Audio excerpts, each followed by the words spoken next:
Welcome back for our Friday press conferences for the 2019 NCAA Men's Volleyball Championship for Hawaii and Long Beach State playing for the national title. We're joined by Hawaii head coach Charlie Wade and student athletes Brett Rosenmeyer and Dalton Solberg. We'll start with a statement from Charlie Wade and then open things up for questions for the group. Yeah, just excited to be here. You know, it certainly was a goal from the start of the year to be in this position, and proud of the accomplishments that this team has made so far, and looking forward to getting out competing tomorrow and representing the state of Hawaii. You know, we've recognized for a long time that we're playing more than just for the university, that we're playing for the entire state of Hawaii, and it's a responsibility that we take a lot of pride in, something we take seriously. So, looking forward to the opportunity to get out and represent the state. All right, Vinny.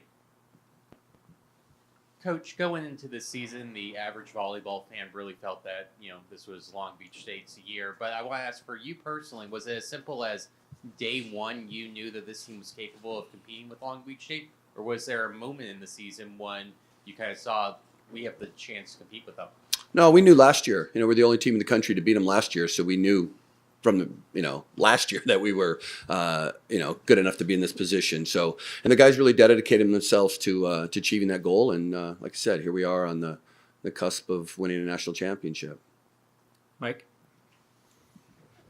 Charlie, you said some nice things about Long Beach State last night, and I was hoping you could sort of say them again and maybe elaborate a little bit. I was just kidding last night. No, no, they are, again, just historically like one of the best collegiate teams ever. I don't think there's any denying that. To have two guys that have been with the senior national team while still in college. We've seen guys in college that will, maybe as soon as they're done, or maybe even come back for 1 year.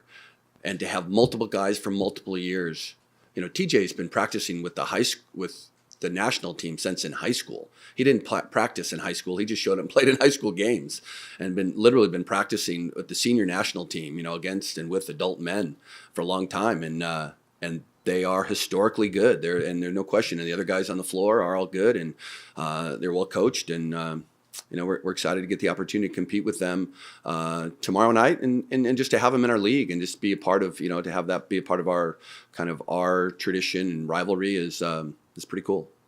Adam.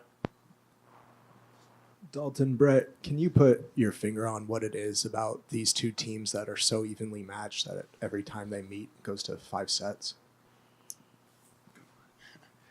I think it's just the grit and hard work that we put in the practice gym, and both of our teams know that the end goal is the national championship, and we know we're going to have to go through each other multiple times, like 3 or 4 times, to get to that goal.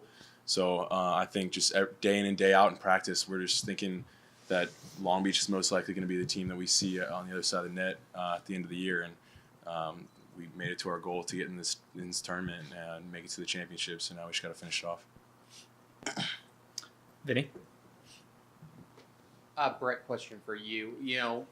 For you coming off the bench as a serving specialist, obviously, one of the tougher things to do. Can you talk about what you're able to do kind of in the match to really remain plugged in the match to be able to come off the bench at a moment's notice to deliver a serve? It's just to bring energy, honestly, to the court. When I come in, I gotta give as much as I can to the team in that short amount of time that I go onto the court. So energy is a big part of it. So just trying to stay loose on the bench and bring the energy from the bench when I'm there, and then when I go in, just try and do my job, obviously, and hype the guys up so that when I go back out, that they keep playing at the highest level. All right, and back. This one's for you guys, Dalton and Brett. Obviously, at the Sound Sheriff Center, you guys get a lot of love from the fans in the state. Here, it's a little more hostile for you guys, but last night you had all the aunties with the lake come out, just like it's a home game. How much does it mean to you to get that type of support here, thousands of miles away from home? I mean, it's awesome. The fact that our fans travel that well, it makes any game feel like a home game.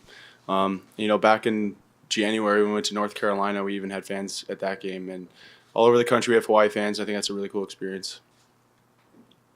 Cindy? Dalton and Brett. Colton kind of alluded to this last night, saying that playing for Hawaii, you're playing and representing the most incredible culture in the world. It's not just the volleyball culture, but also about the state of Hawaii. How much does it mean to you? Would it mean to you for you two to come back with a national championship for the state? I mean, people see us just walking around town in Hawaii and just congratulate us on how our season's been going and tell us good luck. So just knowing that everyone's watching and that we're in the newspaper almost every day when we get a win, that just coming back with a national championship trophy is going to be so special, not just for us, for everyone in the state of Hawaii. So we just want to do it for them and obviously do it for us and our teammates. But we know that a lot of people are watching and a lot of people are going to be proud of us. Vinny?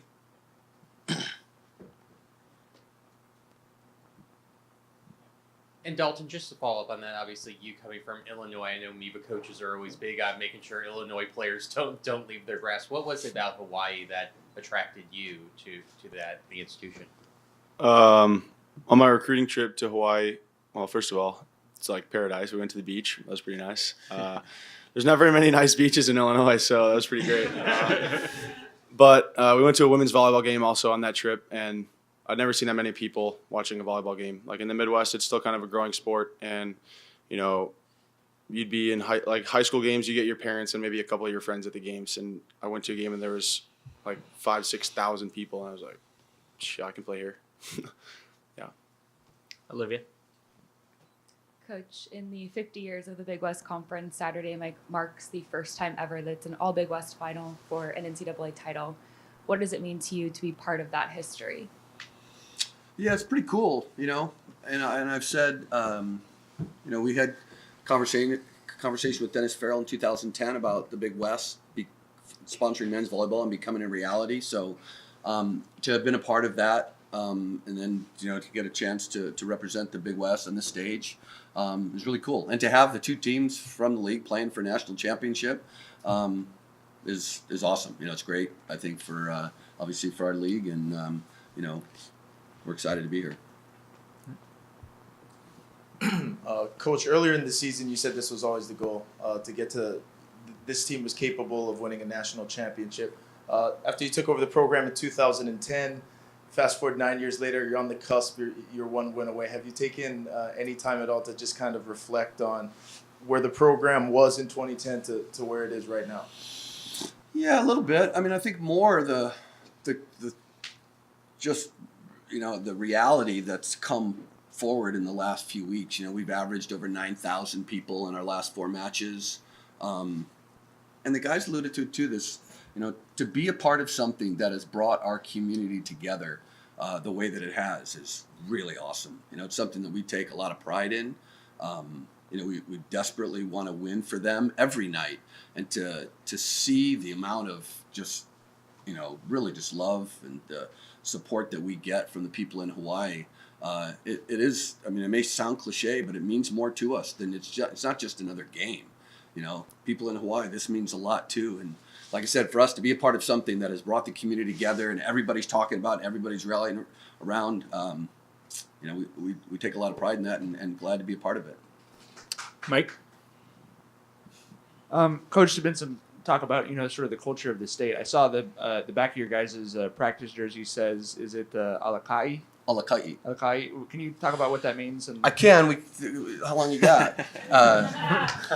Real quick, Alakai is the Hawaiian word for leader, and it is part of a leadership matrix that we have. And these are the things, one of the things in our culture is figure out what's important, focus on what you can control. We make it easy for them by telling them what's important. And Alakai is also an acronym for things, being a good student, being a good member of the community, getting yourself bigger, faster, stronger.